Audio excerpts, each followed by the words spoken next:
him. Tell him what you just did. Tell him what you just did. I just took a shot. Hi, guys, and welcome to another episode of Mostly Peaceful Latinas. I'm your host, Linda. And I'm your host, Bella. I also just took a shot. And today we have a very special show. Let me put this down. And my ear looks crazy, so let me fix myself a little bit. Guys, we're trying to get our life together. And today we have a very special show for you guys and two very special guests. One of our guests is still missing. He's in traffic. But before we go on, please don't forget to like this video, share, subscribe, hit that notification button. And I'm going to introduce our first guest, Justus. Hi.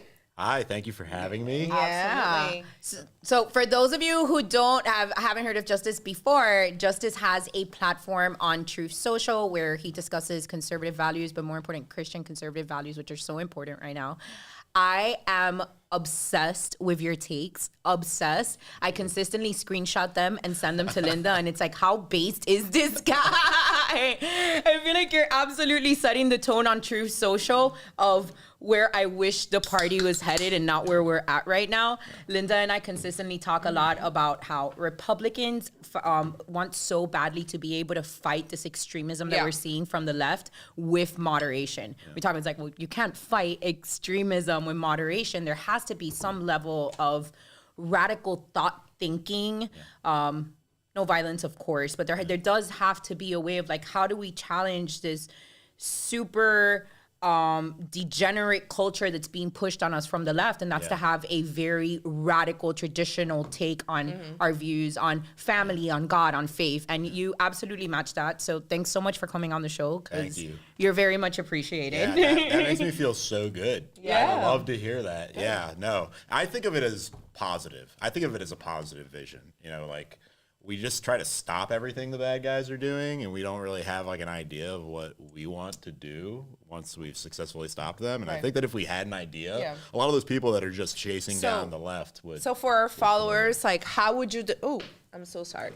How would you describe how would you describe your content? And by the way, he's mostly on Truth Social, so you can obviously plug in your ads. Yeah. Ads, socials. How do you? Socials, right? At Truth Social. So how would you describe your content? So I focus on God, technology, and politics. Those are the three things that I know something about, and I just don't really know anything about anything else. So that's just the stuff that I talk about. Yeah. Okay. I mean, you guys said it. I just try to say the truth as I see it. Yeah. And I think that we need to have a positive vision for the future. Right. Something that people are going to be like, yeah, let's do that. We're excited about the future. Running from the bad guys. So our other guest is Shaney. Sorry, my accent. I keep saying Shaney. Shaney Rich, and he is the street interview guy that's, I think, Reina asked in the comments. I met him last year. Obviously, his TikToks are going viral. He's a Gen Z. Some of you have seen Linda's video that went viral with Shaney Rich, where she does the interview on my rollerblades. On her rollerblades, and she gets asked if she would date a guy with pronouns on his bio. Yes. So that's he's doing a great job. He is young. He's excited. And he is getting gas apparently. So he should be here in about like 15 to 20 minutes. Yeah, it's funny we call them Zoomers because they're always running late. Oh, yeah. That makes sense. They used to say the same thing about millennials, though. So today we are going to discuss a few topics. The first one being Sam Smith's really creepy and degenerate gender-bending video. We're also going to talk a little bit about what is going on in politics, particularly with President Trump attacking Governor DeSantis. A few observations that we've made. I also got into a few fights today on Twitter with Ron DeSantis stands, and we have a few. We've really been holding back. Honestly, here's the thing. We've really been holding back from having this conversation. We didn't want to have this conversation because not on True Social, but on the podcast. We don't want to attack the governor. He's been a great governor. You guys know that. I don't like using the word great. He's been a good governor. He's been a good governor. And He's been the least bad governor. He's been the world's okayest governor. Right. Well, let me finish my topics, please. Please, can I finish my topics? Thank you. We're going to talk a little bit about what is going on Twitter with that. And we obviously have our Desgraciado of the week, which is going to be very nasty. And then we're going to talk about Mr. Beast, who allegedly is, what is he, a live streamer, right? And he, like, you guys know about Mr. Beast and what's going on?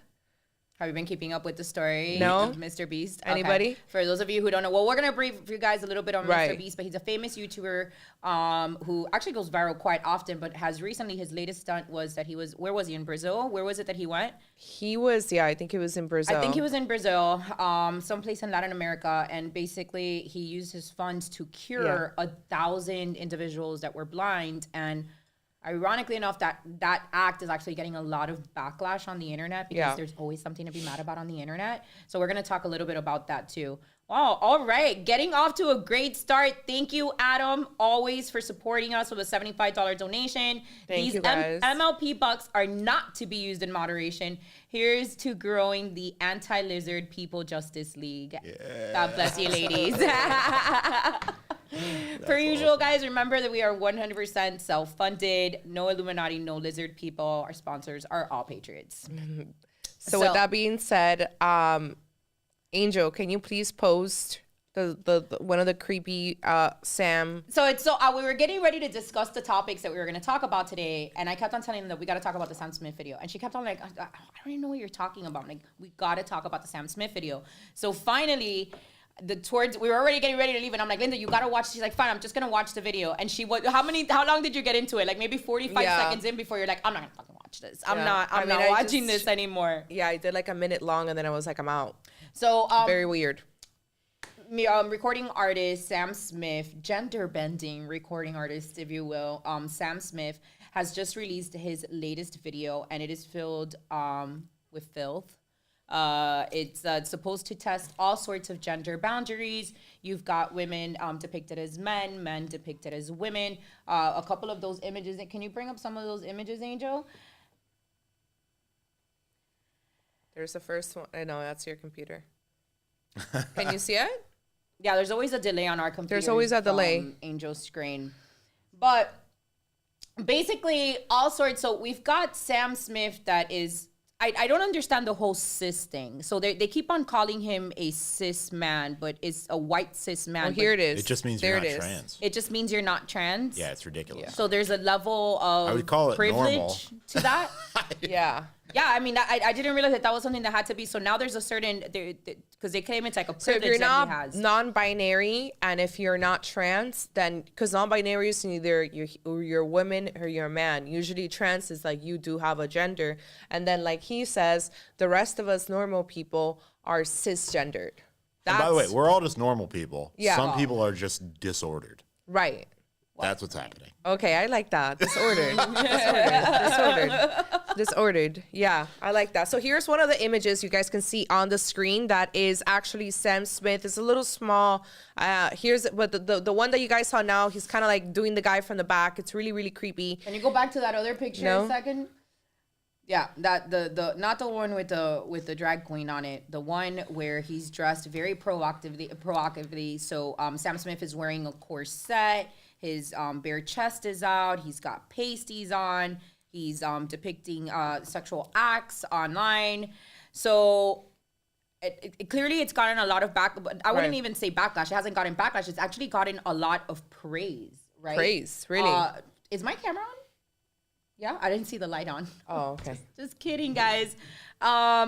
He's actually been getting a lot of praise for how brave he is, for, depicting himself in this like female garb, but then also part of the other social justice cause that's kind of latching onto this is that there has been people that have criticized his weight gain. Wow. So then we also have the fat tassels. shamers, right? He's got tassels on. He's got the tassels to show them how, Linda. He's got the tassels. So we can't play the video because it would be like a copyright infringement, and then we would get a strike on the channel. But when you guys can, go watch the video. It's very, very disturbing. And I wanted to ask you, obviously you are our guest and you do talk a lot about religion, theocracy, Christian values and whatnot. Why are we here? How did we get here? Like, what is your perspective? Like, how did we get to the point where we are not only praising people like Sam Smith and their degeneracy, but also that they think it's okay to do this and normal? Yeah. Normal. Like, what is your opinion on that? Well, a lot of people would say that we're in the last days. And Okay. I would Well, say people have been saying that for a very long time. yeah, well, that's right? the thing, is that they're always saying that, Yeah. but actually things seem to be getting a lot. Like, if you're not on the TV, if you're not watching the news, things are actually getting better and better, right? So I think Okay. what this actually is, to me, this is like the dying groans of Okay. a culture that knows that it's on its last breath. Like the dead Okay. cat bounce. Yeah, this is like they're just trying to desperately get attention, so they're coming up with the most degenerate nonsense and just shoving it To in see your how face. far they can push it. To see how far they can push it, but also because they know it's not going to last forever, and like Satan, your kingdom will come tumbling down. You know, they will call evil good, they will call good evil. That's what they're doing, and yeah, I think to me it's like desperation. They're Right. just desperate for attention. They're desperate for recognition. They want us to pay attention to them. They want to get on our nerves. But if you just don't watch the TV, everything's great. Yeah, that's actually something that I noticed, especially for my friends who are not very political or care about any of this stuff. Like, to them, the world is going on. Like, this is not a big deal. They're not concerned They're at not all. concerned about it. They don't wake up in the levels of anxiety that we they're wake up with every they're day, not wondering thinking if the that world's gonna this end. is just crazy. Obviously, like, I kind of have to wonder if these people, or you want to call it liberals, globalists, or whatever it is, people in charge, people. lizard people. I have to wonder if they don't understand that there's always a counter effect, backlash, the pendulum swings the other side whenever there's extreme degeneracy. And we know that a lot of times that comes in the form of fascism. Now, our friends, our enemies, like to point at stuff like this, say, oh, see, they're preaching for fascism.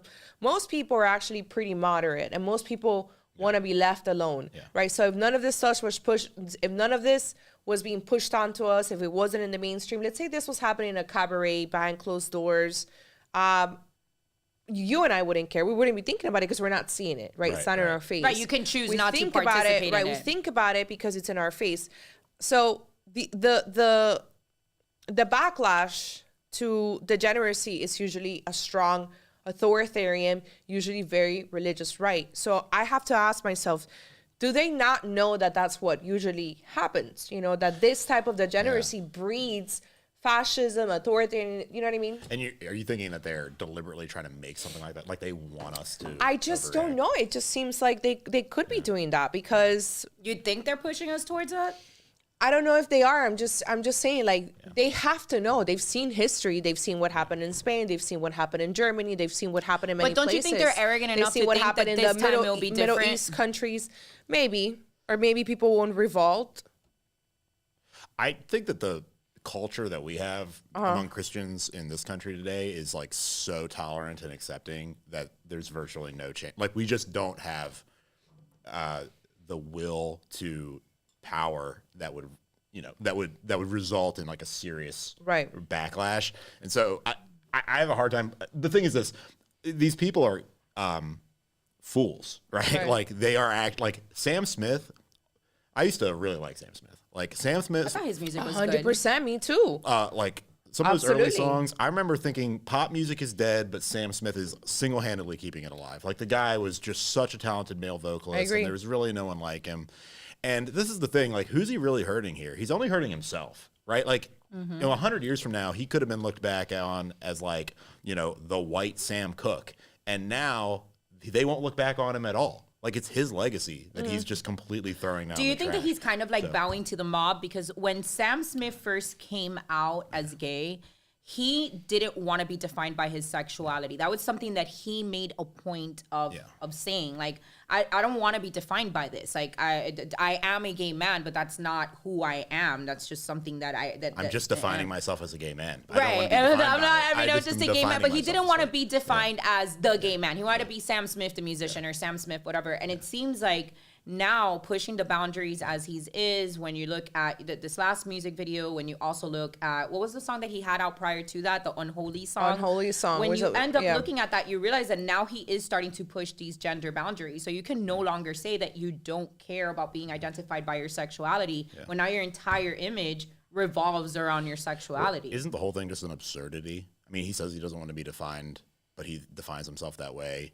He does everything over, like, it's just absurdity. None of it makes sense. There's no reason to it. This is what I'm saying. Is like, well, it's all sensationalism. It is. Right. It's for a moment. They're just getting attention for a moment, but they're degrading themselves in such a way that his legacy is gone. I mean, he's not going to be like Sam Cooke. You know, and we Angie made a good comment. Angie says Christians are so watered down now. It's wild. Literally, pastors are preaching pro-LGBT propaganda from the pulpit. So this is part of what we're seeing with the culture, where it's almost like, can you really be a mainstream artist these days and not give into this like gender ideology agenda that's being pushed? Well, just really quick, country music we artist. have a super chat by our girl Katrina. Thank you so much. She said to her favorite damas, she gave us 99. Thank you so much. We really appreciate it. You're amazing. Kat. Thank you, Kat.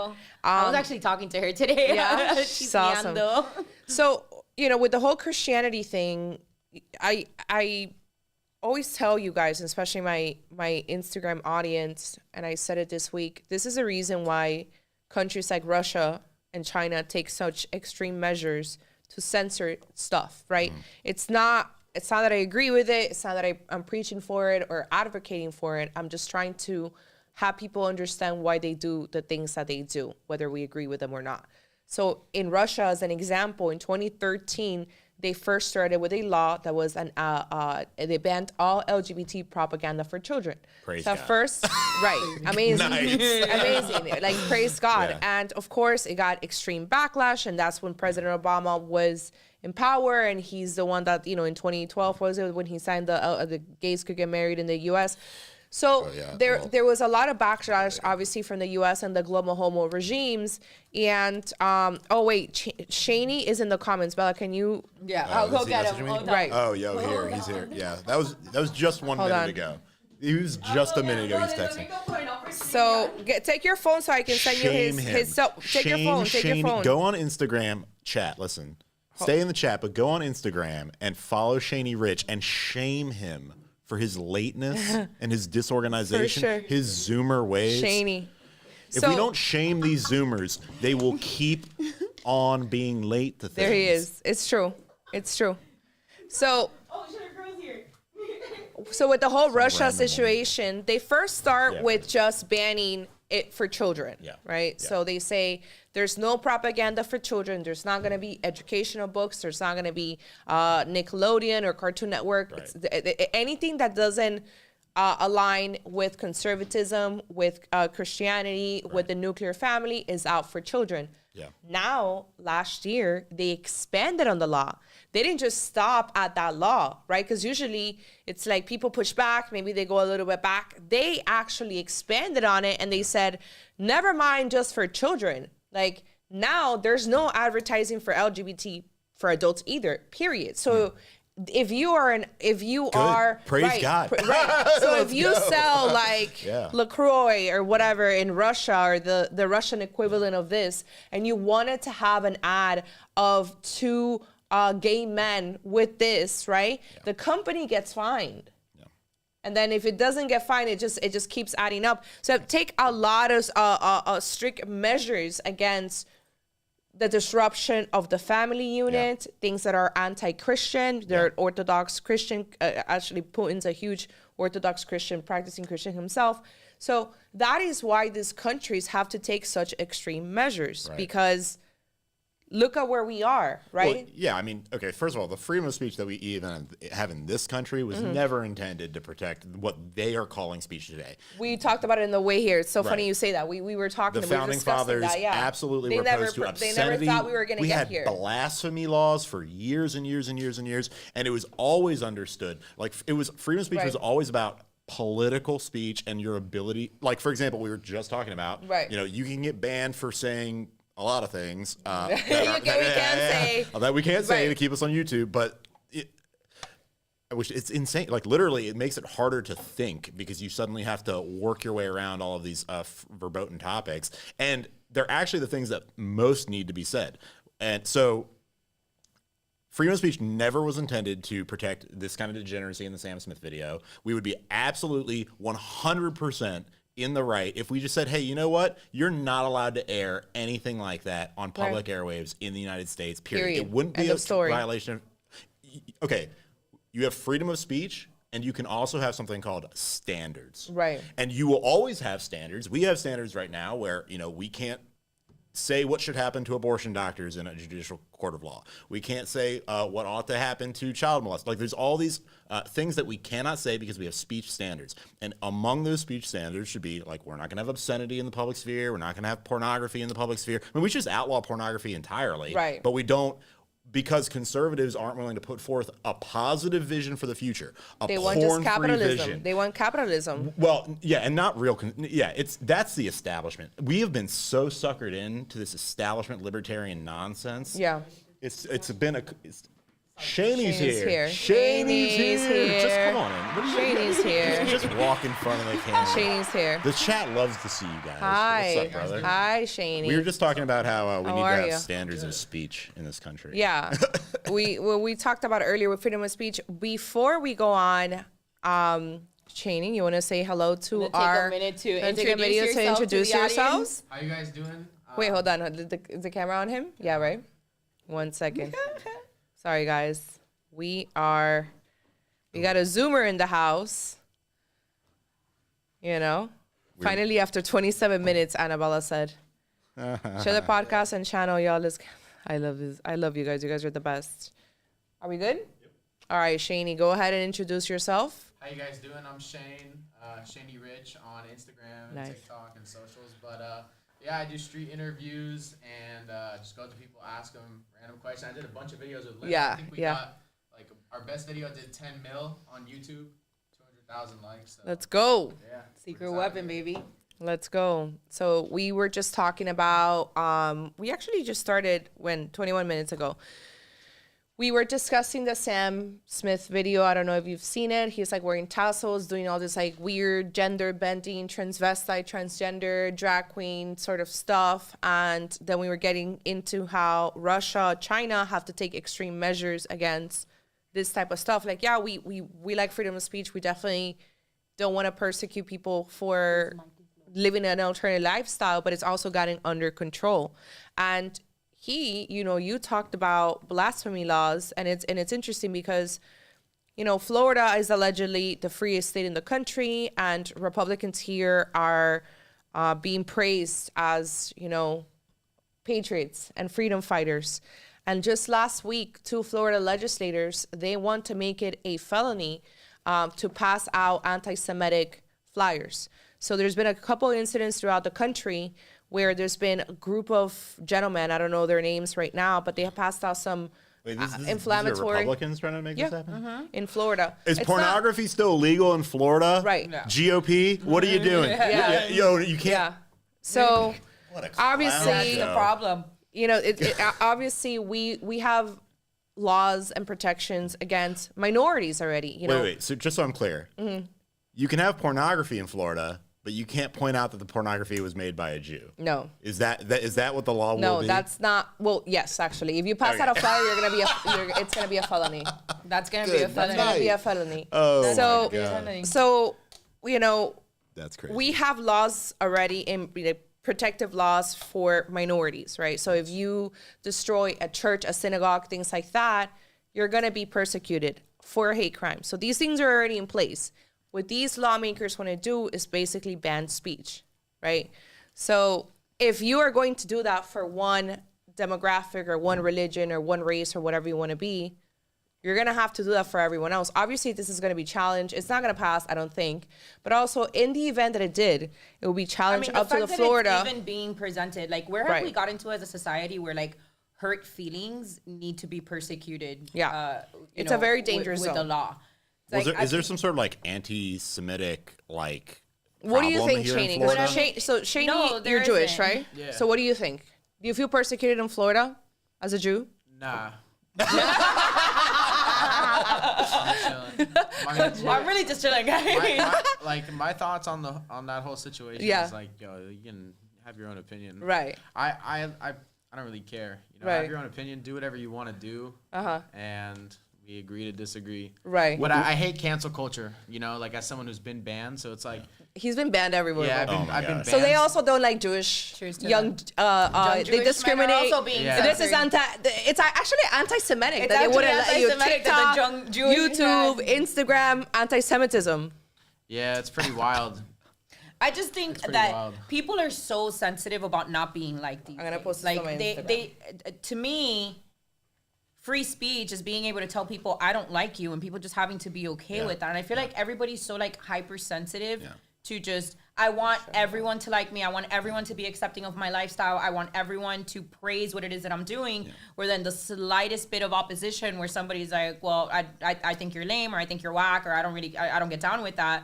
Then it's like, well, that's hate speech. Yeah. So now everything that like counters whatever delusion you want to live in is hate speech. So I just don't unless believe you're in, a Christian. Yeah, I just don't believe in like cancel culture or any of that. Yeah. And like Kanye getting deplatformed too. It's like you can have your own opinions about what he said and talk about that, but it's like everyone should have their own voice and be able to voice how they feel, you know? And I'm Jewish.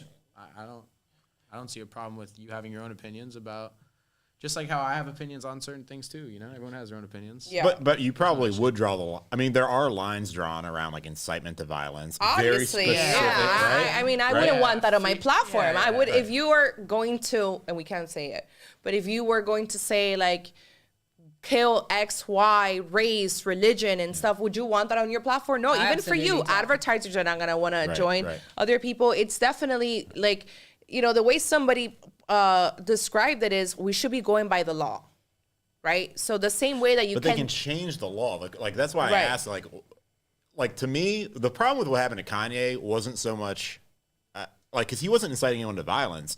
But the question that we never got to talk about was like, is anything that he's saying true? Because you just can't have the conversation, right? Yeah. And it's like, well, if you can't have the conversation, if you can't ask what is true, and this is the problem with the transgender issue. This is the problem with, pretty much any, like the leftist entire project is about dismantling the concept of truth and objective reality so that you can just make anything happen. But with Kanye, I mean, just is it true? And you can't even have that conversation, right? Right. Yeah. Well, and he also like he makes pretty good music too, you know. Well, bringing us back to Sam Smith. How could you? Bringing us back to Sam Smith. One second. Kanye West is a genius. He is not. Sam Smith is not at that level. But that's my point. Is that I am probably still going to listen to his he's like music. a queer That's banner. what we were talking about. Yeah, so at first he was just a gay man, but that didn't make him oppressed enough. So now he's identified. Guys, so really quickly, I just, I want to give a shout out. We want to give a shout out to our sponsor, Sentry H2O Water. We told you guys about Sentry filter water last week. And we are extremely excited to have them on board. I also made a reel today that you guys can see. So Sentry is a Patriot-owned company from Arizona.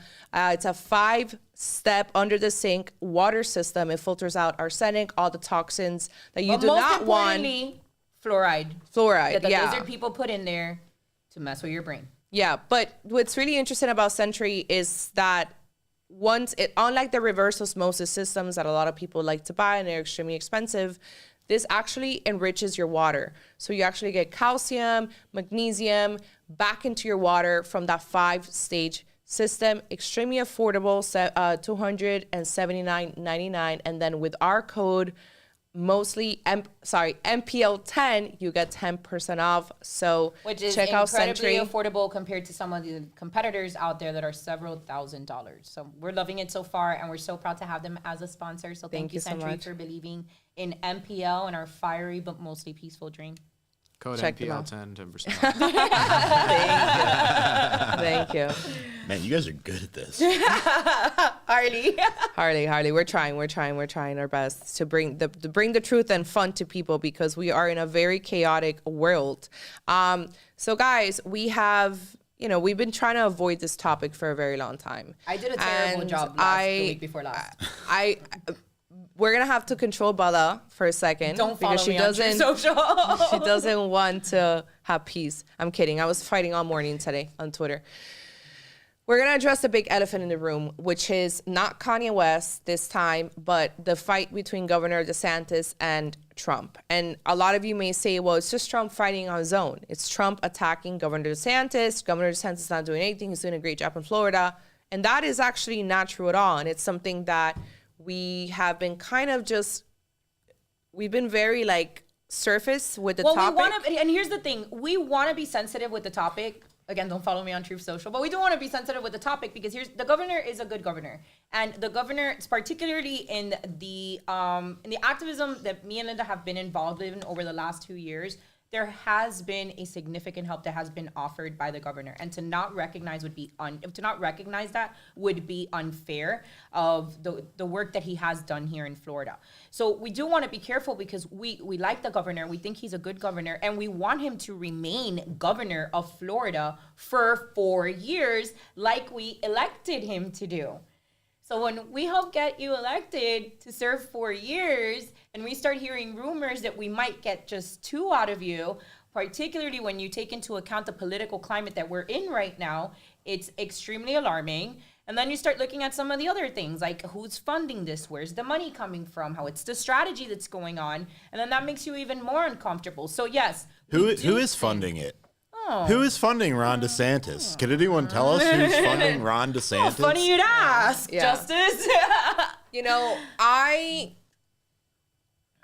do I say this? We, as a team, right, we helped Ron DeSantis and his team in what we could. I'm sure a lot of people did. Obviously, a lot of money. You would be helping him if you stopped him from running in the primaries. That would, I mean, we would all be helping him. Because here's the thing is like, we know based on the Republican voters that it's a Republican primary, Trump's going to win the primary. Yeah. Like DeSantis is going to lose the primary. And so if DeSantis tries to run for president, he forfeits that 2 years, whether he wins presidency or not. And if the party is unified. Yeah.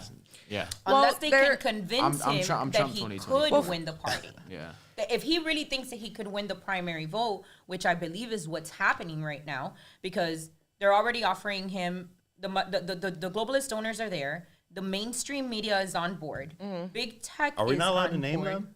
The donors? Yeah, you're allowed to name them. Citadel, Ken Griffey, the same guy that funds Crenshaw, Red Flag Extraordinaire. Like, you want red flag laws? Get your Ken Griffey funded candidates. No, you don't even have to go that far. You want red flag laws? Just move to Florida. We have them here in the free state of Florida. Yeah. So it's a crime. Can you put up? This is okay. Let's go back because we got distracted. Oh, we can let's get start. more. Let's start from the beginning. In 2 different occasions after the 2020 elections, the 2022 elections, Trump has attacked DeSantis. Now, people like ourselves, who you would consider to be operatives, researchers, we're not just content creators. We do a lot more than that. We do a lot of stuff that we actually don't tell the public at all of what we do behind the scenes, right? Whether people want to believe it or not, more than half of the work that we do. It's irrelevant. It's irrelevant to us, whether people want to believe it or not. But you guys saw we had a Roger Stone episode. Let's start with that. We had a Roger Stone episode, which is only available on Rumble because obvious reasons. They hate Roger Stone, and they would take that on our channel. That episode was filmed about a week or 2 weeks or 3 weeks before the election. We purposely did not put out that episode of Roger Stone because we didn't want to hurt the governor's race, because Roger Stone does not like DeSantis, and he had a lot of strong things to say about DeSantis. So even then, we were still trying Roger Stone supported Governor DeSantis. Correct. But as president, he does it. So even then, we were trying to hold back from trying to perhaps hurt his race or, you know, speak bad about DeSantis, doing that. He's very popular. He does a really good job. So we're not like shitting on the governor. I just want you guys to know that. We were literally trying to protect him. However, we also come to find out that the governor is running literally a shadow campaign for president and has been doing it this whole time, even when he was running for governor. Do you know how disappointing that is to find out? That is disappointed, but it's also like disgusting. Like, you have been fooling all of us. Well, right? It feels like a betrayal, right? Because you're part of the reason why you support or you know, our heavy support of Ron DeSantis was how closely he matched Trump's America First agenda. And you support DeSantis because of Donald Trump. And loyalty is extremely important to me. So when I'm seeing that there's this, there's never been a comment about 2020 and what happened in November. Ron DeSantis has never addressed that. Yeah. He hasn't had nice things to say about, J6 defendants and gulags. Yeah. He hasn't, never really made a comment in any kind of support to Donald Trump when the raid at Mar-a-Lago happened. So you start looking at all of these different things that had occurred, and then you start asking yourself, it's like, wait a minute. When he was running for governor in 2018, like, he was putting out videos building the wall and positioning himself as like quite literally an alternate Trump, if you will, for governor. And now you look at the last 2 years and he's completely tried to disconnect himself from Trump. And it's happened so subtly. Yeah. And we haven't noticed because since he still remained connected to MAGA, then nobody realized that he really wasn't, he didn't have Trump's back over the last hasn't. Two years. And I'll be honest with you, immediately after the 2020 election, we did have followers that did not like Ron DeSantis, and we just couldn't understand why. I had people that were extremely critical of him, saying he didn't want to clean the voter rolls. He didn't want to look into the 2020 election, and I was like, why would you guys care? Like, Florida is free and safe, and they're like, no, you don't understand. Like, they cheat elections too. And it kind of happened. We thought about that with Miami-Dade. Miami-Dade we flipped, in 2020, we flipped 2 congressional seats from blue to red, right? We gained 100,000 more voters, Republican voters, aka Trump supporters. And even then, we lost the mayor's race to a Democrat who kneeled for BLM. That won through mail-in votes. And that was never cleared up, and nobody ever did anything about it. Yeah. There was no lawsuits for Miami-Dade. We just accepted the result and moved on. Yeah, I don't think people realize how serious the election situation is. Have you guys followed Seth Keshel at all? Yeah. No. Just had Captain Seth Keshel on my show a few weeks ago. And he finally walked me through like his methodology and the way that he Seth Keshel's doing all of the research into the election integrity, like how far spread it was, even in the states where people aren't paying attention. So even in Florida, he's found some anomalies. Yeah, he's doing a county by county statistical analysis. And for me, what I got out of it, the conclusion that I drew is that this has been a long process where they have totally captured the blue states. I mean, blue states do not have anything even approaching fair elections or free elections. They are just not legitimate elections. If you live in a blue state, you do not live in a democratic state, okay? You live in basically an oligarchy run by the Democratic Party. They are now doing that in the states that are red. Georgia's a red state. Arizona's a red state. Pennsylvania's a red state. Michigan's a red state. They are doing the same process that they've used to completely capture blue states like Maryland, where I live, where 1 point something million voters, 250,000 completely unaccountable votes. It's insanity. Oh, we can't talk about election FRAUD on integrity. Okay. Yeah. Well, I mean, we can leave it at that. We'll go. But if we do go on to Shaney, tell us a little bit your take, right? Because I always use your videos to kind of share where we're at culturally. You're out on the streets talking to people every single day, and you're asking them really basic questions. So when you're asking the questions, do you ask the question DeSantis or Trump? Yeah, he has. I've done Trump and what has been the response that you've seen coming through predominantly from people? It's just always Trump. Like, actually, a lot of people here in Florida. No, in Florida, one guy was like, "I don't even know who DeSantis is." We had the same response. We had the same thing happen to us on the response. He was like Trump for life. Yeah. We had the same response. Because you know what it is? It's the same media frenzy that took place during the 2016 elections with Hillary Clinton, where they really wanted to convince people that there was no shot in hell that Donald Trump was going to win. Right. Every single poll showed Hillary winning. Every single expectation, a foresight, idea, prediction, it always showed Hillary Clinton winning. Yeah. And it was almost programming that. And I feel like they might be doing that to some degree with DeSantis, and it does worry me. I talk about this with Linda all the time. Like, the degree of the psyop worries me, because convincing people that there's a left side and a right side, and there's good guys and bad guys based off this truly different two-party system, that part was easy. But how do you convince people that within our own party, there's a distinction to be made between people who want this new way of life where, we live on truth, where all of these nasty things that the lizard people planned out are kind of exposed, and the people who want to continue to live in this established way of politics that we've seen for such a long time. Yeah. And I think that's the bigger psyop with the DeSantis thing. Can you put up the tweet? I was about to say that. Yeah. Can you put up the tweet from Trump?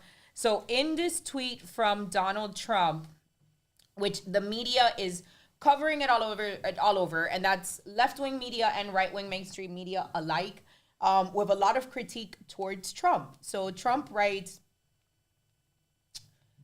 "Thank you. The real Ron is a rhino globalist who closed quickly down Florida and even its beaches, loved the vaccine, and wasted big money on testing. How quickly people forget."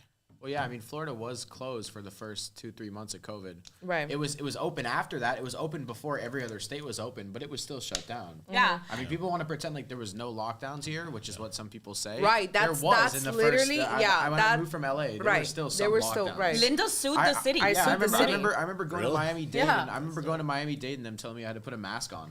Yeah. In 2020. That's why Linda literally even in 2021, there were still mask mandates. There were still mask mandates, which is something that a lot of people don't know. People don't understand that. They'll say Ron DeSantis lifted mandates and he made Florida free in 2020.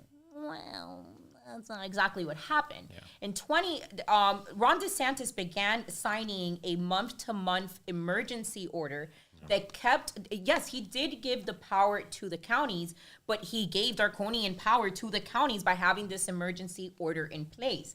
So, I handed it off to the counties, but now the counties were able to impose fines for breathing fresh air. You couldn't walk on the beaches. You couldn't keep your business open. If you had people in without masks, they could fine you and close you down. You know what? I remember going to Key West in like October of 2020, and they were trying to make you wear masks outside. It was Absolutely. outside. I mean, I was in Miami in 2021 in like April filming, and I was told to put a mask on in some buildings and restaurants. I don't think the older generation realizes exactly how much they've destroyed their credibility. Well, it's just people forget. Like people's memories are so short term nowadays with all the people's memories are short term. Maybe there's a new people just forget.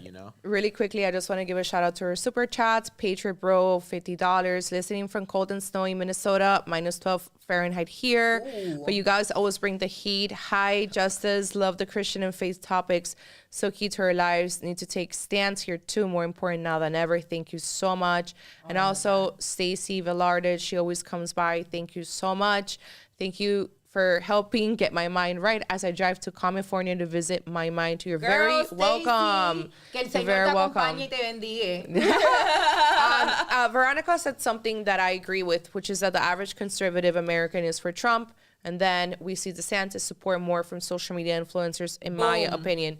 So let's discuss what happened to me today, right? So Bella and I, being the schizophrenics and researchers that we are, we have been noticing that since the 2020 election, there's been a lot of pro-Trump accounts that are brand new on Twitter, right? You look at the dates, some of them are older, but they're still very small accounts that could have been purchased off, or they're all pro-DeSantis. These accounts were not there before. They weren't there before because I've been following the real, regular influencers that do like DeSantis. These are just literally bot accounts or accounts that don't have a face or have an AI picture. You don't know who these people are. And then the accounts are open in October 2022, open in November 2022, open in January. So within the last year. And what we have noticed is that they're extremely hostile towards the Trump supporters. They're not trying to say, hey, listen, I would prefer DeSantis for X, Y, and Z reason. It's literally attack, Trump sucks, move on, this, and that. It's like,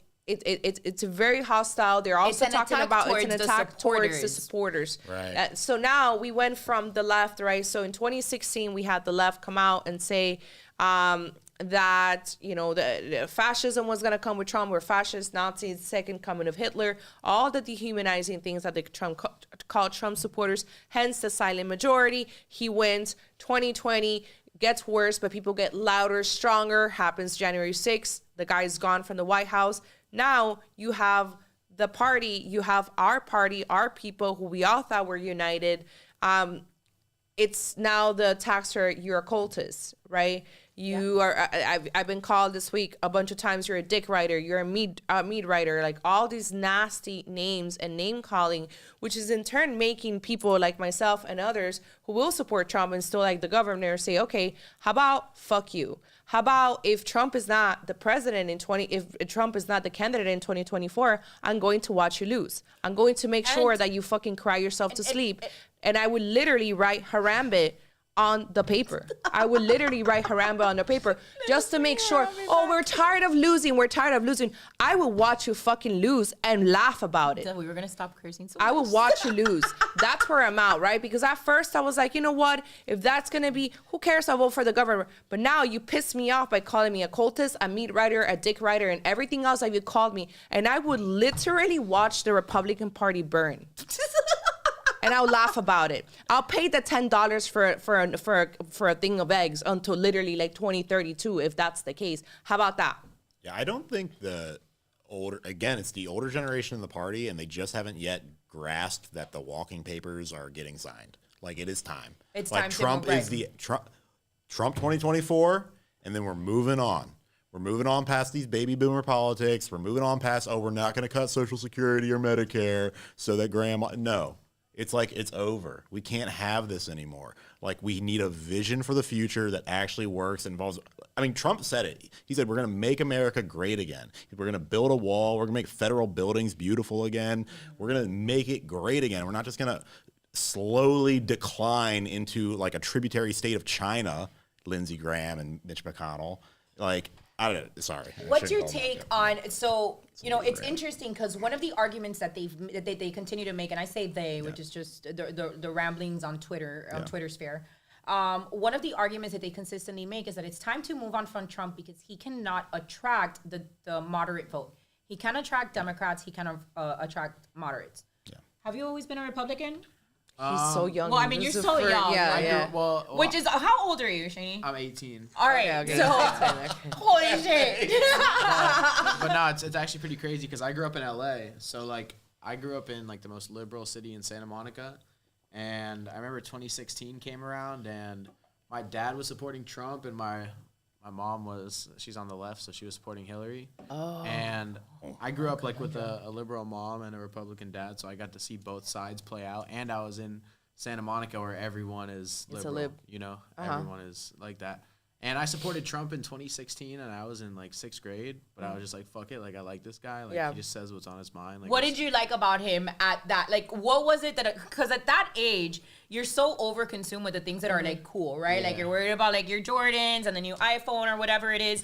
So what was it about Trump that made him? What would make a 6th grader want to even care about politics? Because I liked controversy, and I liked that everybody else was supporting like Hillary, and I wanted to just be like that one person.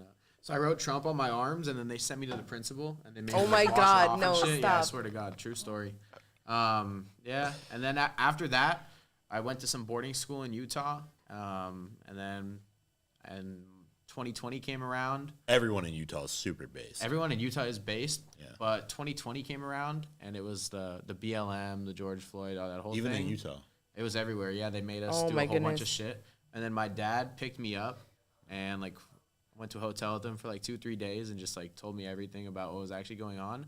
And from that point, like every day at the boarding school, I'd go on my computer and just research the news. And I'd look at both sides. You got red pilled by your dad? Yeah. I Damn, wish. base dad. I'm red pilling my dad. Base dad. Are you red pilling your dad? Every day. Yeah. My mom is pretty red pilled. My parents are. Sometimes had to reel her back. My dad's lit as fuck. He used to do like events with Donald Trump back in like 2012. No way. Oh, damn. All right. Base. He's a seminar speaker. So nice. So That's awesome. So, and I just noticed that like a lot of liberals are based on like emotion and they have a victim mindset. Yeah. Whereas like Republicans is more common sense, you know? Yeah. Right. But at the same time, like I don't like traditional Republicans, like most of the people in No, that. but that's the point that I I was like going what we're talking about. to, and that's why I asked you that My question God. The because reckoning is coming. I'm a Literally. former Democrat. Right. Linda's a former Democrat. Like Trump attracted us to the party. I didn't join the Republican Party because Mitch McConnell was so based. Like that wasn't what attracted me to the Republican Party. It was Trump that generates the interest for us to join, to have this like shift to have this shift in our politics. It's Trump that does that. So when I hear leftists on Twitter tell us that Trump can get the moderate vote, that Trump can turn Democrats, who the hell are you talking about? 9 times out of 10, the people saying that are lifelong people that have voted Republican. You have no idea what it would take to attract a moderate voter because you voted conservative your entire life. I mean, I go on the street and I ask, like, a lot of people are like, whoa, everyone in your video supports Trump and they think it's fake. It's like, no, like these people this is real. These people are actually out here just like, fuck Biden. Like, I love Trump. Like, bring him back. Like, but they didn't think that way in 2020. Like, that's the thing is, I can't say it on YouTube, but like they didn't think that way in 2020, you know. But there's people also didn't and here's now the they thing. Wake up, you know, a lot of people. There's a few people that are around my life. Let's say like my nail lady. Not everybody knows that I'm a micro celebrity on the internet. By the way, some people just think I'm another normal person. But anyways, example, my nail lady, right? Like you have to think of like your average voter that it's not online, on Twitter, on Truth Social, on Instagram, on YouTube, right? There's people that literally maybe use their Facebook to like post pictures with their friends, right? To catch up with their family members in Cuba or whatever it may be. And so when you talk to these people, you realize how like none of this stuff that's going on online, whether it's the vaccine discourse right now, whether Trump lockdown, whether he did in DeSantis, none of that matters to them because the average person is concerned that their life was better under Donald Trump. Right. They're not like you pushed the vaccine or didn't or this. And I'm not saying this because when I say this online, a lot of people get mad at me and say, you're just defending Trump. And I'm like, talk to people. Like, do it yourself. Like, go to the grocery store and talk to people that you may know in a Republican county or whatever. I talk to my nail lady. My nail lady, Republican, Cuban, you know, most Cubans are Republicans. And so for her, it's like, my groceries are twice, and this is somebody that probably makes like it's low income, right? So my groceries are, you know, twice as much as they were in 2016. Now I'm paying this much money for gas. This is going on. So she also, she's an immigrant. She doesn't want more people coming here. So she's not thinking of DeSantis. She's not thinking about any of those people. She's thinking about Trump. And when I say this online, people get so upset. I'm like, just go talk to people. No one cares about this stuff. Like my family, there's so many of my family members that got the vaccine. My grandma, my aunt, my cousins, some of them had to because they were in another country. Like my aunt in Canada, she had no choice. She had no choice, right? My family members in Colombia, they had vaccine passports. If they wanted to go to the grocery store, they had to get the vaccine. If they wanted to travel here, they had to get the vaccine. And so they all did, and they're fine. And I'm not saying nothing's going to happen to them.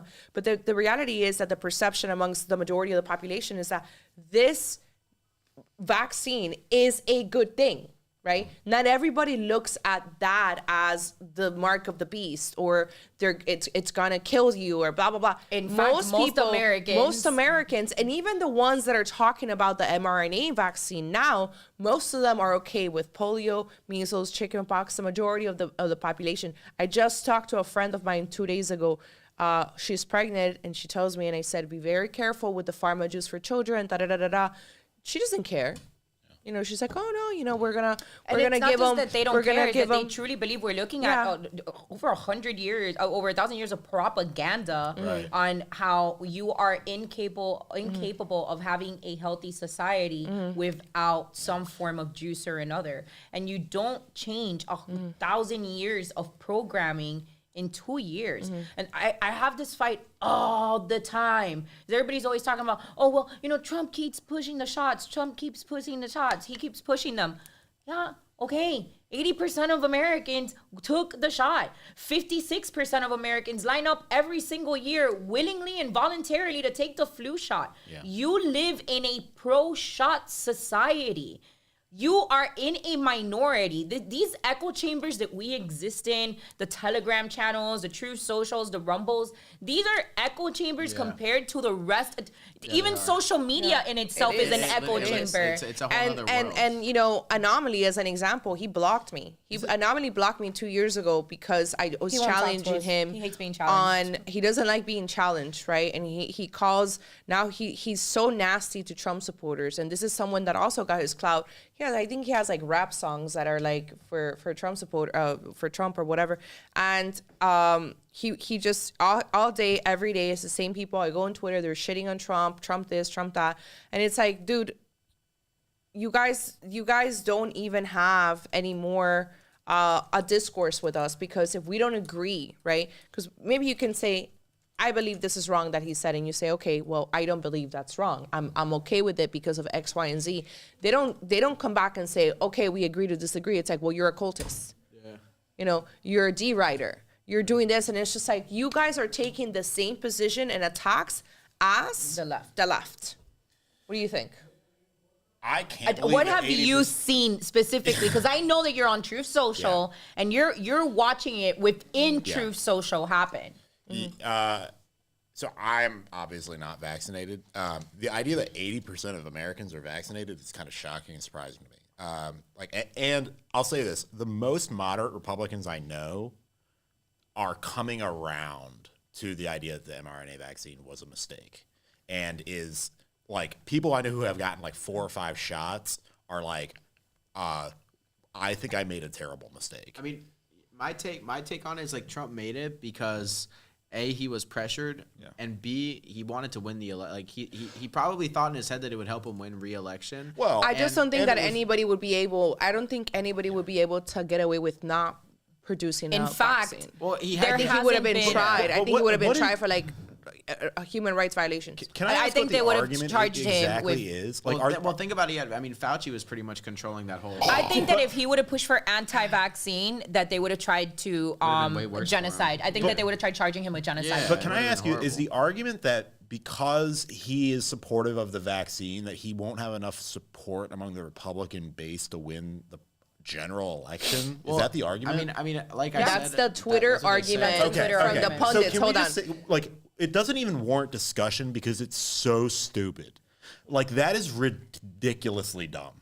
If we act like the Republican Party, if Trump is the primary nominee, which he will be, they will absolutely rally around him in the generals. The only question is, are we unified like from now through the generals, or do we have to deal with this division because of DeSantis and Nikki Haley or whatever other like sacrificial lambs the establishment wants to They'll throw throw into more. the fire? Yeah, like Nikki Haley, you don't have a chance in hell. Give it up. Well, you should have seen Twitter yesterday. So you have, we forget that, especially for people like us that didn't vote for Republicans before Trump, we forget how many cringe rhinos there is in the party. How many want to go back to the old party and be the McCains and the Reagans, and they talk so well and nobody cursed and nobody poked and they had decorum and all this stuff. That doesn't exist anymore. And actually, Jesse Kelly said it because Jesse Kelly is like, I want to see this man go at it, right? Trump and DeSantis, the best man wins, blah, blah, blah, blah, blah. And so Jesse, today he replied back to a follower because a follower was like, I don't think we need to attack each other. Like, I don't want that. We can reel the party back and have decorum and, be polite and this and that. Wartime. And Jesse Kelly replies back to the guy. And he's like, that's never going to happen. Like, this is the problem. Like, you guys think that politics shouldn't be dirty. Politics is Politics are so dirty. So dirty. One of my family escaped communism, so that's my background. I come from a 3rd generation of commie fighters. And before I do that, I want to give a shout out to Matt Fondren, who didn't want the attention for his super chat, but we really appreciate you coming through for us. That's for the record. I wish this wasn't highlighted. Just wanted to support the mostly peaceful Latinas. Thank you, Matt. We appreciate you. Thank you. My family escaped communism, and on January 21st, 2021, which on January, the day after the installation of the occupation, my dad called me and he was really concerned about my social media page. He's like, I'm concerned, like it's getting real now. This guy was just inaugurated. I want you to maybe think about having a bipartisan platform where you don't, and I'm like, I'm not gonna do that. He's like, all right. He's like, if you're gonna stay in this game, there's one thing that you need to know, and that's that communists will never play fair. Communists have no morals. Right. Communists don't have a moral code that stops them from doing something unethical. Yeah. So when you step into this fight with your code of ethics, you're at a disadvantage because there are things that there are always going to be willing to do that you'll feel good people don't do this. And you cannot go into this fight like that. He made it, it was almost like a sound of survival. My dad stayed an orphan when he was 6 years old. His father was assassinated for being a militia fighter, an anti-communist militia fighter. My grandmother spent 9 years in political and as a political prisoner for being anti-communist. So he does speak from a voice of reason. And that was the first thing that my father told me after Joe Biden's inauguration was, you cannot go into this with a higher moral code than communists because they have none, and you're at a disadvantage from the moment that you step in. I mean, if you don't mind me pushing back on this, because I actually think that the moral code is the strength. I think that, and I was telling you this earlier, I really think that the unstoppable weapon, and it's actually what Trump does without even realizing, it is perfect sincerity. When you speak the truth in perfect sincerity, first of all, you can't make it up. People know it. People look at Trump and they know that he's saying what he really thinks. He can't help but say what he really thinks. And that's why, like, I forgive him for the vaccine thing. Like, I disagree completely, but I forgive him because I just understand that he can't help but have that disagree with his cringe push for the vaccine. I disagree. Sure. I'm just sorry to interrupt you. Sure. Where I don't disagree is that he had to create it because I don't think anyone in the world, it's not just that. Majority of the population, he had to create it. When he was pushing for, we don't need masks, that was a problem. When he was pushing for the other alternatives, I don't think you can say hydrochloroquine, blah, blah, blah, blah, blah, that was a problem. When he was trying to push the alternatives, at one point, and I have a quote for him, said, we don't need the V. That was a problem. Majority of people always look forward to a vaccine. I want you guys to look at the Salk vaccine, which was a polio vaccine. People ran to that vaccine. If you think that it took years to make, you think that they went through all the trials, go see what happened with that incident. There were so many kids paralyzed after the polio vaccine. There were so many kids that died. There were 3 different polio vaccines. So, right? the main one is the Salk vaccine. And even the third one, we don't really know if the third polio vaccine I was just saying, worked. Trump took the vaccine. He took it. Well, I'll tell you guys something else, and here's something that most people don't realize. Yeah. Never in the history of American politics has there been any politician that's ran on an anti-vax platform. Never. It's never happened. Okay, because I feel like we've beat the vaccine to death. Because I want to get back to what we talked about with the tactics, right? Because we're saying we have to be like them, and we can't. You know, we can't be like above certain tactics or certain strategies or whatever.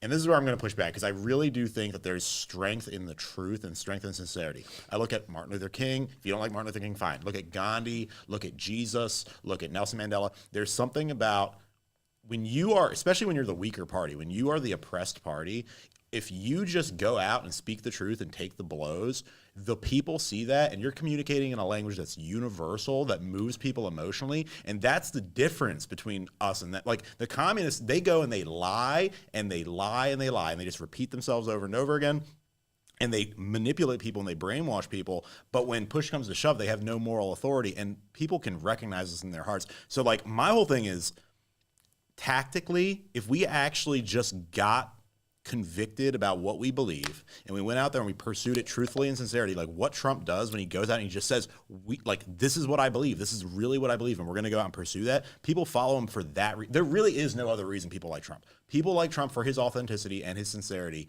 and that is the main reason. He's not a politician. He's not a politician. Yeah, so that's why I fuck with him. Yeah, let me ask you a question while we're on that topic, right?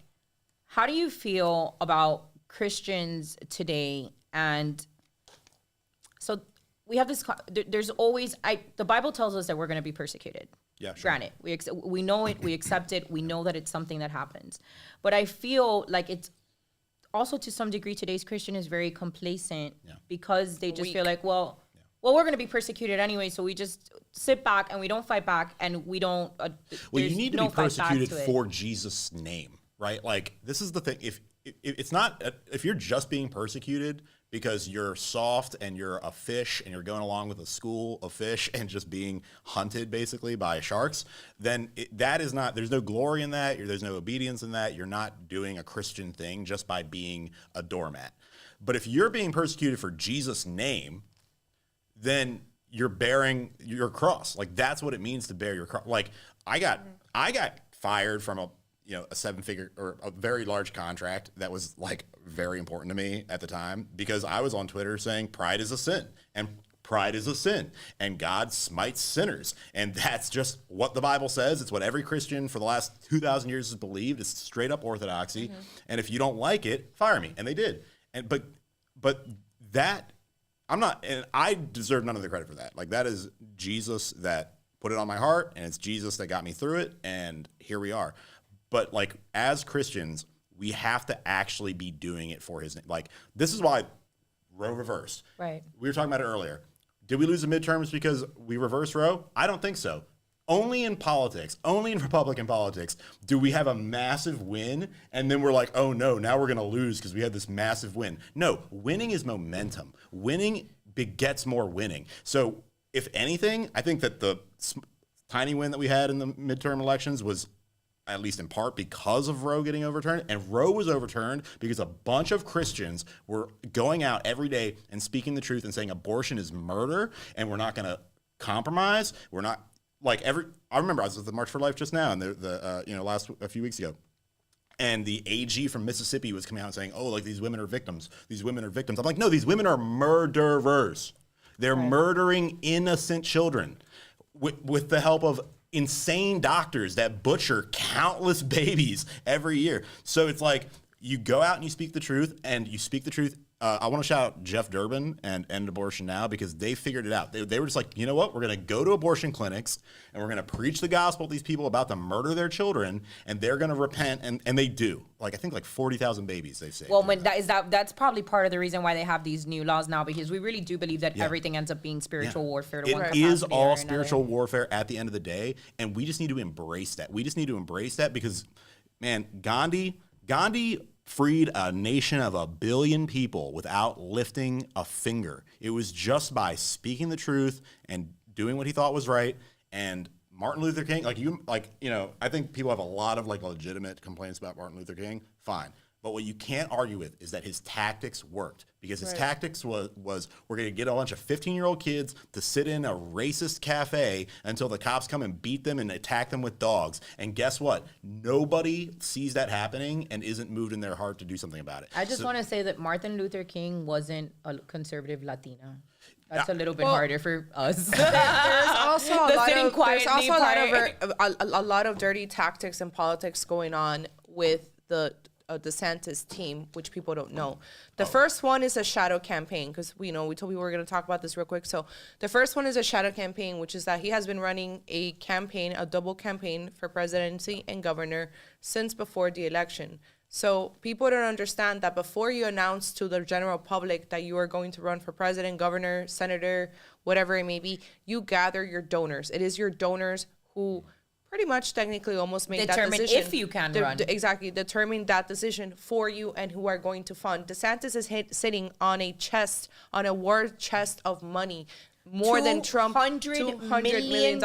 He barely used all the funds that he gathered for the election. He used less than 40% of his his funds that he raised for his governor campaign. Less than 40% of those funds were used, and he's now sitting on a $200 million war chest for his presidential campaign. It's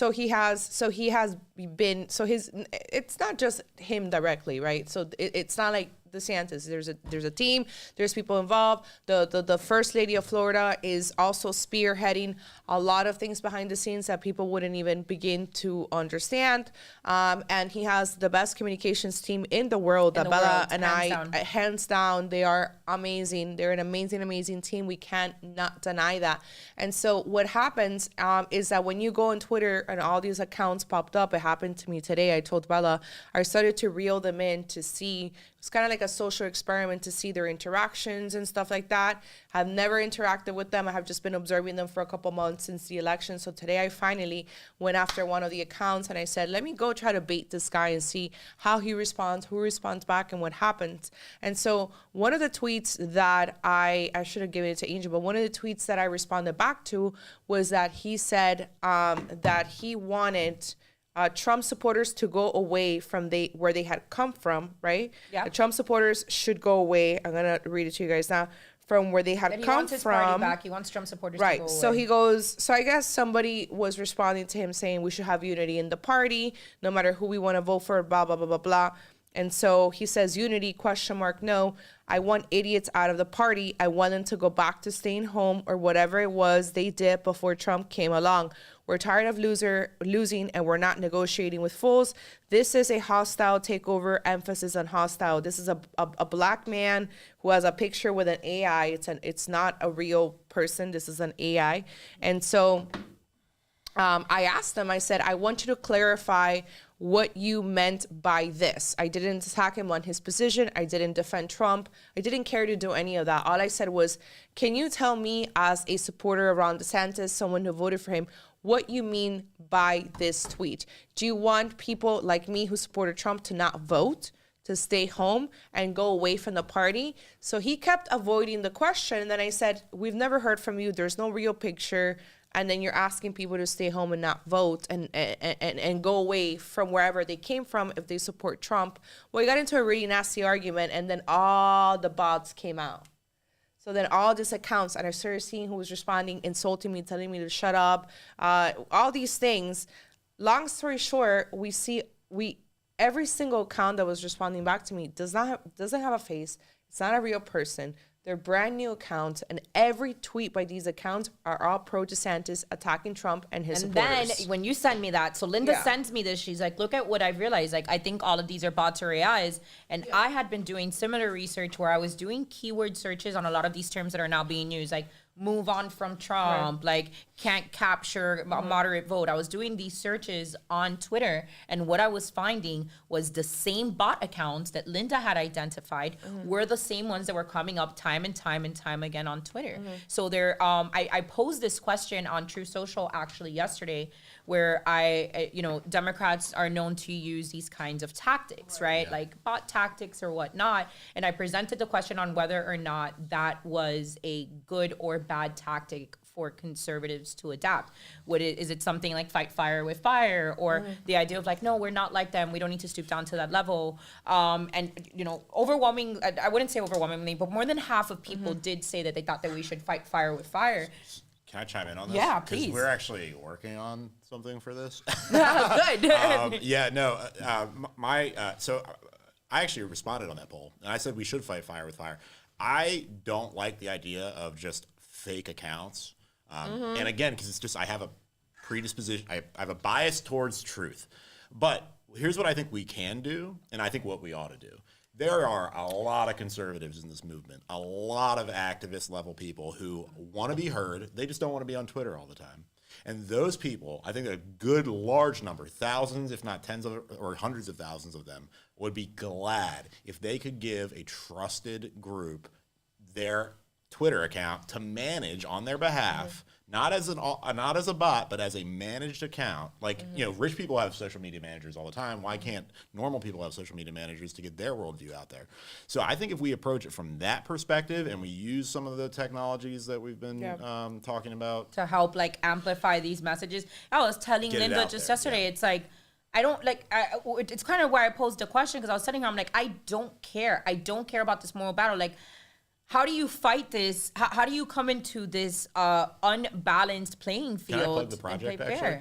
Huh? Can I plug the project? Yeah, please. So if you're one of these people, it's really easy. But if you're one of these people who you want your voice to be heard and you want a trusted party to run your account for you, go to whitehorsesocial.com and sign up there, and you'll get some, and we'll be sending you emails over the course of the next month, because we want to create an army of real people who want to be heard on these issues and are just tired of being completely Ignored. It completely ignored, but it's also like the left is just swamping every social media network with these bots and these grassroots. Well, they're doing it for activists. DeSantis, you know, and it's really unfortunate. And by the way, That's a great project, by the way. Thanks. Really good. I cross-verified every single account that was responding back to me, and their communications team follows those accounts back. Now, you got to understand that these accounts isn't somebody like him or me or Shaney Rich or Bala, normal people. These are literally people whose faces are AI generated.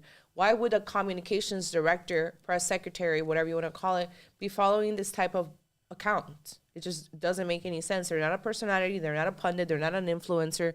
But somehow, some way, they're all connected on this web. There was an article that the left had written mostly about the top influencers that are rooting for DeSantis. This is another portion. So there's the bots that we just told you guys about that have no face, no name. It's just we have no idea who they are. But now there's also a class of influencers, and basically it's like Lisa Booth, Dave Rubin, everybody from the Daily Wire.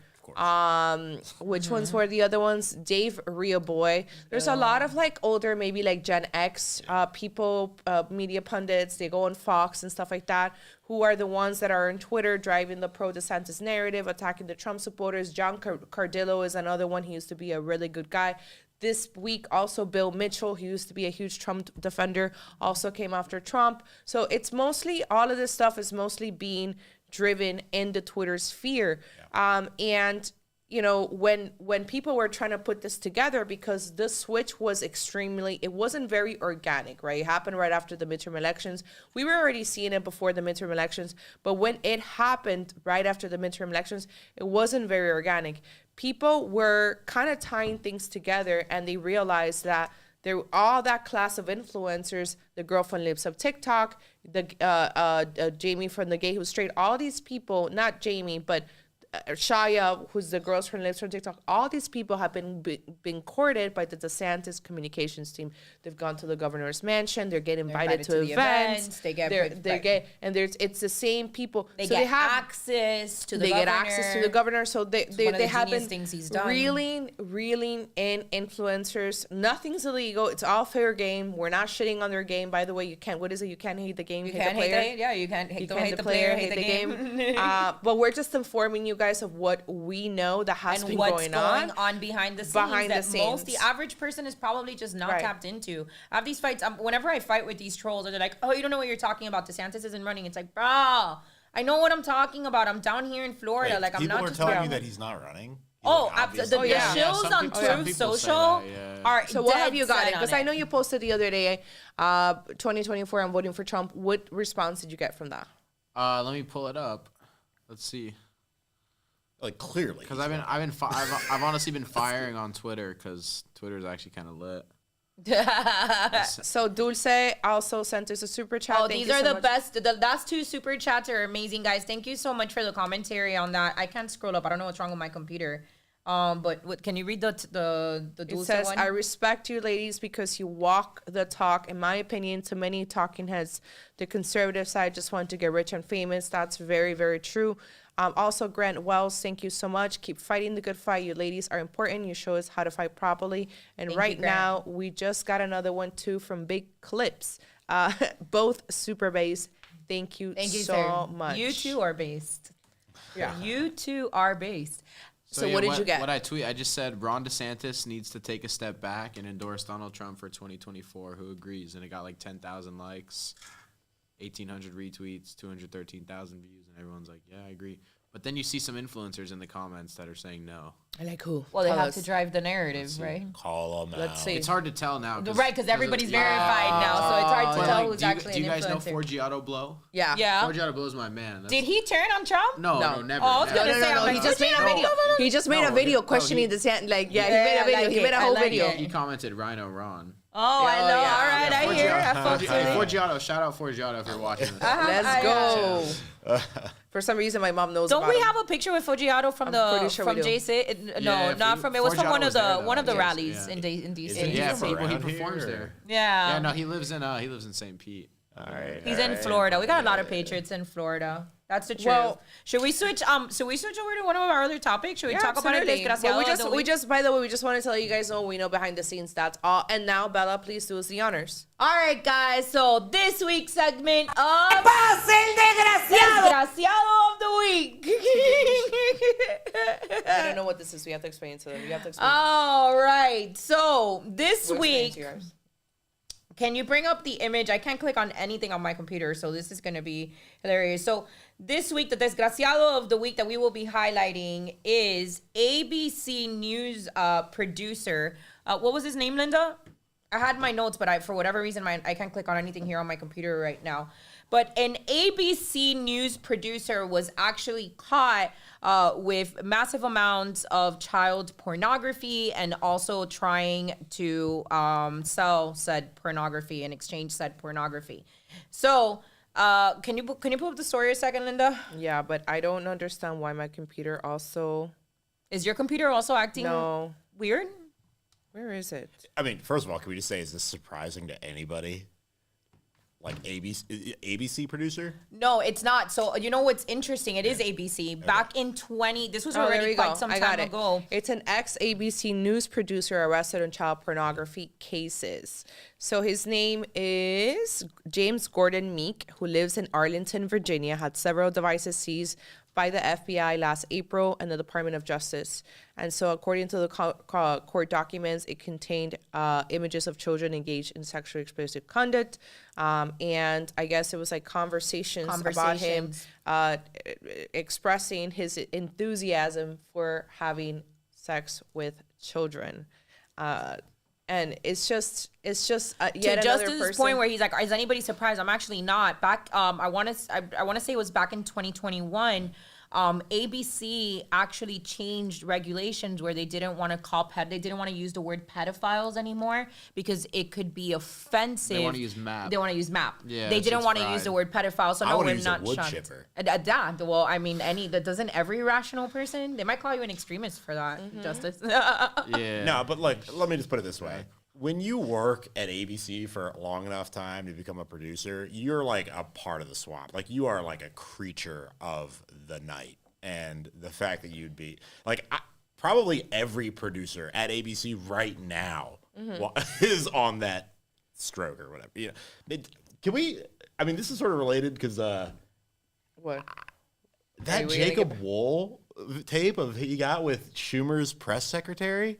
Oh, I haven't When seen did that happen? It just happened, and no one's talking about it. He's getting no traction. I don't know if It's because he's been banned everywhere. Well, it's on Rumble. He actually got banned from Twitter a couple years ago when Jack was still the CEO. So Jacob Wool was like a Republican, what do you call it, operative. He used to be part of like the elite crew and all those people, and Laura Loomer and whatnot. And he got caught, I think, operating bot accounts, something like that. He's not a good guy. Like he's not a good this guy. This is not He's about not him being a good dude, but he did basically To Catch a Predator on this guy. It's all on tape. He's Schumer's ex-press secretary who shows up to like a 16-year-old boy's house and is like drinking wine with him. Shocking. And yeah, it's all on tape, and the whole thing's on Rumble, and it's only got like 1,000 views. I'm like, bro, did Schumer's press secretary really get caught like trying to solicit a minor? Bro, I didn't even know that had happened. If not, we would have absolutely talked about that. No one's today. talking about it, and that's why I'm so like. This is like unsurprising to me. Like the ABC thing is totally unsurprising. I feel like it's. I mean, I bet if you rated every ABC producer's house right now, you would get like a good plurality of them. Isn't that Disney as well? Doesn't ABC fall under the Disney company? Yeah. Yeah, But these people are degenerate. I mean, there was a TikTok trend going on and probably still going on right now, but for sure it was last week, and it was about mascara. So there's a mascara called Better Than Sex by Too Faced. That's the name of the mascara. And so because TikTok's algorithm is so strict and you can't really talk about like pornography, child pornography, all that stuff. Basically, there was all these girls that were coming out and talking about their experiences when they were little and got raped, mostly all by family members. And so instead of saying the first time I had sex, they would say the first time I tried mascara. Get it? Because of the Better Than Sex. So it was like, the first time I tried mascara was from 3 to like 12 years old, and it was my stepdad, and my mom knew, like the craziest stories. Like, and then after, like what was crazier is that then you go look at the comments, and it's like so many people, so many, especially girls, were molested when they were young, right? So I'm just thinking to myself, like, there's a lot of pedophiles. There is a lot of pedophiles, and it's just not like the top dogs. I'm not talking about like. Well, you know what? There's a lot of cultures. There's a lot of number one, statistically, it tends to always happen from somebody within the family or somebody that's a family friend that you would know. And I think that there's still a lot of cultures where it's just very taboo to talk about, and though it's like a lot of families have a creepy uncle. I don't have a creepy uncle. I have a very small family, so please, but a lot of families will say like, oh, I had a creepy uncle. And I wasn't allowed to like play with him alone, or I wasn't allowed to do this with him or whatever. And I think that it's one of those things where it's just, even like culturally, it's just very taboo to talk about, and makes it weird for normal uncles too. Yeah. Because like, how do you babysit your nieces when like? Hey, you got to be like hyper aware of society, and it's like even my goddaughter is like very known. Like, if you don't want to hug somebody, you don't have to hug them. Yeah. If you don't sit on anybody's lap, you don't have to hug people you don't want to hug, even if they are your family. My brother was just teaching his daughter this because she was at a birthday party where I guess a boy had a crush on her, and all the other kids were like making fun of them, like and she was like, I want to go, and he was like, that's, if you want to go, you need to like speak up and get out of there. And she's like a little girl, so I don't even know, 6 years old probably. We are getting to the end of our show, but but I want to cover the last topic because I want Shaney's opinion on this. I want to talk about it, which is the Mr. Beast fiasco that's going on right now. So for those of you that are unaware, Mr. Beast is a actual famous YouTuber. I don't even know how many his millions of followers. He's the biggest. Over 100 million. Over 100 over 100 million followers. Over 100 million subscribers. Huge YouTuber, like and he does the good deed videos. So I'm sure you guys have seen them up on your algorithm. Go to a grocery store and like ask somebody for a favor, hand them $100. That kind of storyline. So in one of his most recent videos, he I believe it was out of Brazil. He went in and he healed 1,000 blind people. So he took his money and he brought in, doctors or whatnot, and he was able to provide medical care for 1,000 different blind people. And it was this great emotional video, all of these people getting their sight back, and he had gifts for them. And, they opened up their eyes for the first time. And one guy had like a $50,000 check for his tuition, and another guy had a car, and all of these like really emotional things. But now it's gotten to the Twitter sphere, and the backlash has been, well, if he's going to do nice things for people, then why does he need to post about it on social media? Which then opens up the conversation. When this kind of content is created, is this true good content for the consumer, or is it just an ego boost for the content creator? No, what it is it's just that's his style of content. There's just there's some content creators who just give stuff away. And what it does is, let's say he makes $100,000 on a video, he'll then give away $75,000 in the next video, and then just keep building on that. So I don't see any problem with it at all. It's kind of like what Steve Will Do It did. What do you think about? I mean, I don't think that there's anything wrong with it either, but I think that it does say a lot. As a social media personality and having a following. I'm not sure if it's different for you. Linda and I talk about it often. There's nothing that you can do that's right. Everything that you do is wrong. There's always a reason to criticize you. There's always a reason to call you a shill, a grifter. You're doing it for the wrong reasons or whatever it is. So how do you feel about that kind of like culture as an online personality? You're also so young, right? Yeah. So like, how do you deal with that? Do you get any negative feedback on your videos, or do you kind of just brush it off? How do you deal with it? We got a bunch of negative shit. Yeah, to be honest, like there's negative and there's positive, but the positive just far outweighs the negative. Yeah. So I just don't really I just laugh because it's like, if you take the time to make a negative comment on my post, you're just boosting the algorithm even more. So like, go ahead and say whatever you want, send me all the DMs you want, because that just puts my profile on the explore page. Yeah. I'm good with that. And it's just so much more love, but I don't even really read the comments that much. Like there's don't? Well, because on a lot of my videos, like when they go like crazy viral, they'll get like thousands it's of just comments, too hard to keep up 10, with 20,000 comments, I can't read through that. I would probably fight with all 20,000 people in the comments. But if you have me, that is my style. I've seen Linda getting in arguments with some of the followers sometimes, yeah. And I agree. with pretty much everything Linda says about all that shit. I know But- you've seen me in a couple of battles, Justice, on social, on Yeah. Truth Social. I don't back down. I do not back down. Something I started doing though, which is like, I don't know if a lot of creators do it, but anytime like people DM me like positive stuff, I'll just open it and text them back.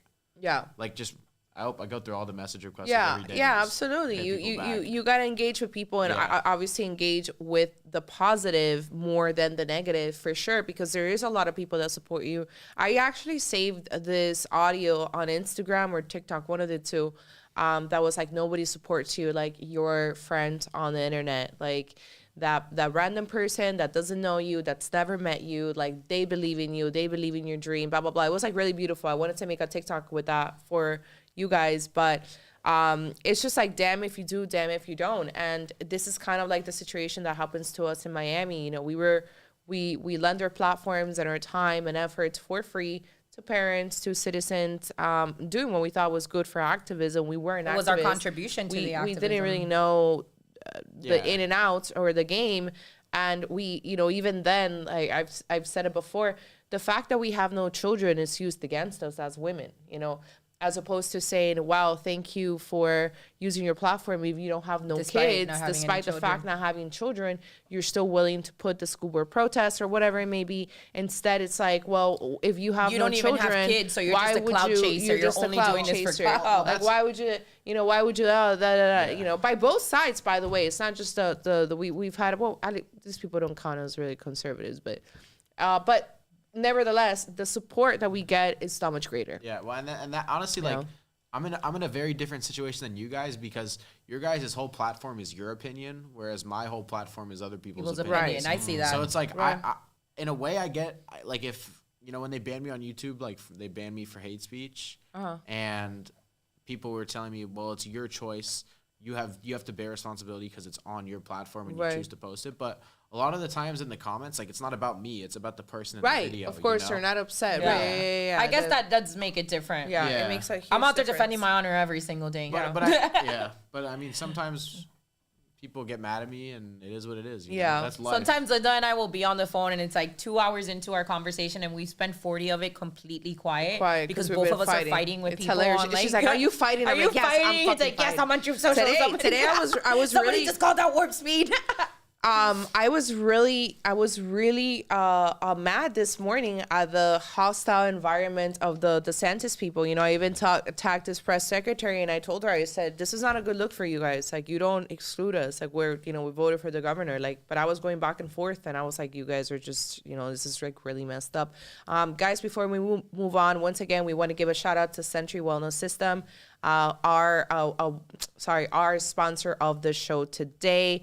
And if you didn't catch us earlier, Century Wellness System is basically what Bella and I are going to start using. Our new sponsor. I'm already using it. Our new sponsor, guys. Remember, no Illuminati, no lizard people, just patriots. Sensory H2O is our first official sponsor, and we are so excited. It's a product that we truly do believe in. Helps clear the fluoride and all of the other carcinogens that are in your water so that you can have good, fresh tasting water for you. You can also support patriots, for your pets, for your children, but you're supporting patriots in the process. You're supporting us, and also, but more importantly, it's a fraction of the cost of most products on the market. It's like very affordable. So that is actually why we wanted to work with them too, because they are a very fair price. $279.99 with their code MPL10, you get 10% off. And one of the best things about this, especially for me because I live in an apartment, it's a very easy install. It's about 15 to 20 minutes under the sink install, and there you go. You have fresh water, especially in your apartment, especially if you have an apartment. And they're out of Arizona, USA made, America first, and they're patriots. They believe in our show, our content, and everything that has to do with America first.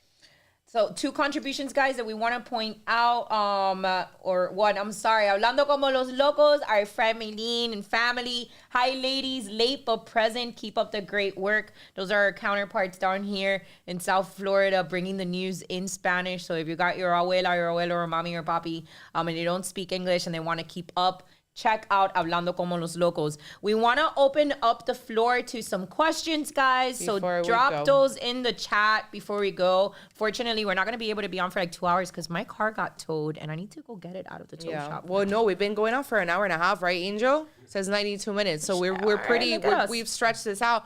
But any questions, please use the super chat. Help us out. We'll be here for a couple of other minutes. If you want to ask our guests anything or us, if you want to know anything that goes on behind the scenes, you can ask us as well. Like, I love how they're like Linda on her workout ready to call everyone out yesterday. You guys you were a mood yesterday. Linda woke up yesterday calling out all the MAGA grifters. She's like, I'm going to check every single one of your merch stores. And if one of you has a MAGA hat, I'm going full Karen on you.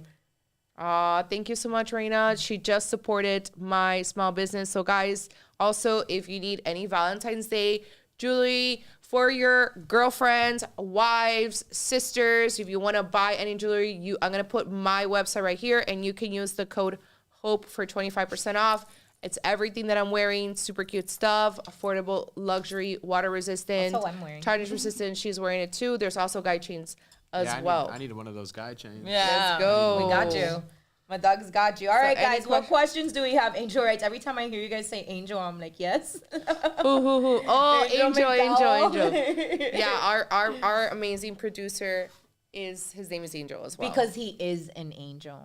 Wait, before we go, Shaney, where can our followers find you on Instagram and tell us? You guys can find me on Instagram and Twitter. It's a very weird spelling. I apologize. ShaneyRicch. So Shaney Rich with 2 Y's and 2 C's. And then TikTok is just Shaney on Rumble. It's like my 8th, 9th TikTok account. It has like 60K followers. Well, that's cool that they don't keep you shut down like by IP YouTube. Address or anything like that. I had to buy a new phone. Oh, well, don't give up all your secrets. TikTok, if you're watching this, you are a Chinese communist platform, and I do not like you. But I will still use your algorithm because it goes viral and it helps my brand. So thank you. Absolutely. James asked, is there a place you guys specifically use to compare candidates? Can you be a little bit more specific? Yes, my schizophrenic brain. Like, what do you mean? Like comparison in terms of like policies or anything like that? Let us know. Usually, like if it's like a local race or whatever, obviously we want to take a look at the Republicans first. If the party's supporting everyone, it's not that we just support who the party is supporting, but we obviously want to know if they have a good platform, and then we'll go from there.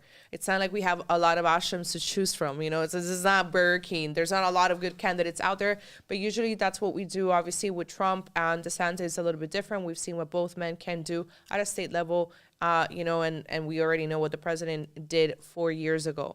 So maybe if that answers your question, we'll sure if that's what you meant. I like the big clips question. This is a question for you, Linda. It says, what's your opinion on Nick Fuentes and the Gen Zers? Well, we've established that they can't get anywhere on time. Just kidding. I can't get anywhere on time either. Yeah. But also before that, Catherine had asked when we're going to do street interviews. Bella, we should do street interviews. Well, yeah, we need to do. Yeah, we should do street interviews. We should just do street interviews this weekend. He's here. Yeah, we should do that. That would be a great way for us to create content. Weekend. If you're around, you can hang out. Miami by storm this weekend. So see you guys in South Beach. So we will probably do that. And also, so my opinion on Nick Fuentes is a very bright kid. So I know he's extremely controversial, and I know he said things that are very unpopular and inflammatory.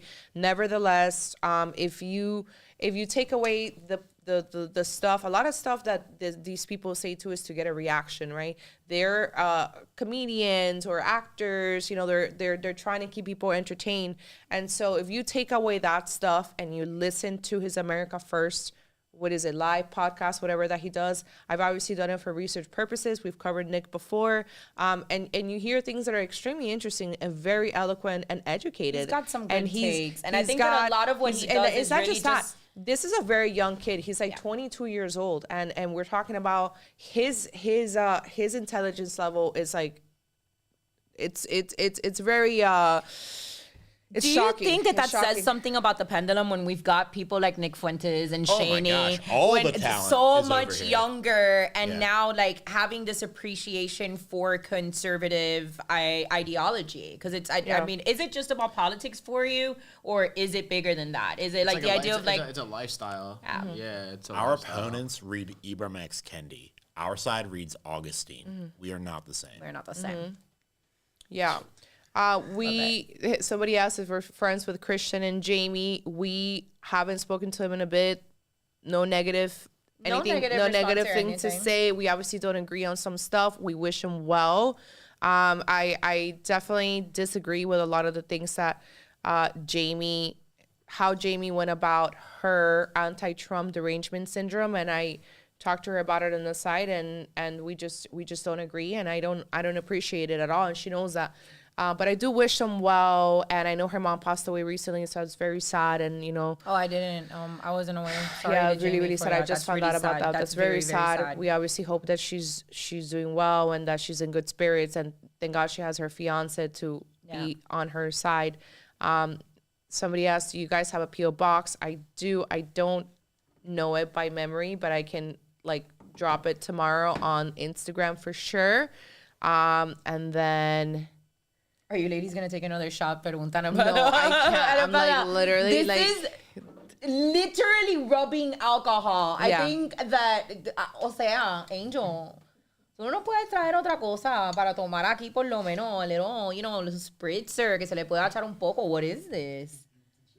Shaney, You want us to go por to favor. jail? Hazme el favor. I gotta drive. Yeah, no, Well, you're we're also going to- not you're of age, also and I don't 18. serve You're alcohol to also minors. 18. Yeah. But guys, we are at 98 minutes, so I got to take Bella to get her car from the towing truck. Oh, but I'm having so much fun. From the towing. But we, Justice, you want to tell us where it is that our yes, followers can please. find Oh, your please. channels? Yeah, find me on Truth Social at Just Use a Pen, JUSTUSEAPEN, and on Rumble, my channel's Liberty and Justice. Justice is spelled like just Liberty and us. Justice for all. Liberty and Justice. Linda couldn't believe it. She's like, "What's his Yeah. name?" I'm like, Oh my "Justice." God. She's like, "No, I get it. That's but his it's Instagram. spelled What's his just name?" us, so it's very romantic and easy I agree. to remember. Thank you. Justice. It's like a strong. That's why we were asking you about your background. It's like, damn, it sounds like a Well, it's actually Roman. strong. That's exactly Yeah. where we were headed. Like we're like, that's Yeah. what it sounds like. My dad is from India. He's from the only Christian-ish part of India. Oh, wow. And they went there. We can get into it on Saturday when we do the. Oh, that's another right, show. guys. We have another podcast going on. Linda and I are going to be on Justice's podcast on his Rumble channel. You already shared that, I believe. Liberty and Justice. Yeah, on so Rumble. follow us on Liberty and Justice so that you can catch us on our video that we're going to be doing. And I know you did another interview with Shaney, so it's going to have lots of good content on there. He has a great interview on there with the great Liz Crokin that's doing great, that's gotten a lot of attention. So I would definitely suggest that you guys check that out too. Pizzagate is real. Yeah, well, let's see. All All right, guys. Well, we are logging off, and we will see you next week for sure. Don't forget to like, share, and subscribe. Bye, guys. Thanks for listening. Thank you for having. Absolutely. Yeah. How do we do? Are we still live?